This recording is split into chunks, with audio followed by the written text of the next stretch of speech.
গরমে কি খাবো বুঝতে পারছি না, কিন্তু কিছুই ভালো লাগে না খেতে।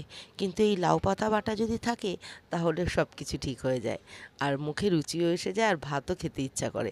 আর তার সাথে যদি চিংড়ি মাছ থাকে, আজকে আমি লাউ পাতার মধ্যে চিংড়ি মাছ, রসুন, গোটা জিরে, কাঁচা লঙ্কা দিয়ে এইভাবে একটু সুতো দিয়ে বেঁধে পুড়িয়ে তারপরে বাটবো। আমি মিক্সিতে পেস্ট করেছি। আর বলেন না, সুতো বেঁধেছি বলে সুতোটা একদম ছিঁড়ে গেছে। আমার মাথায় একদম বুদ্ধি কমে গেছে এই গরমে। তারপরে সুতো বাছতেই আমার অনেকক্ষণ টাইম লাগলো। যাই হোক, কাঠি দিয়ে আপনারা পোড়াবেন। তারপরে আমি কড়াইতে একটু কালো জিরা দিয়ে আর একটা চিংড়ি মাছ দিয়ে ভালো করে সর্ষের তেলের মধ্যে ভেজে নেব। চিংড়ি মাছ আগেও দেওয়া ছিল, আরও একটা উপর দিয়ে দিলাম। এই বাটাটা এত ভালো লাগে খেতে, এত ভালো লাগে খেতে, সে যার ভাত খেতে ইচ্ছা করবে না সেও এক থালা ভাত খেয়ে নেবে।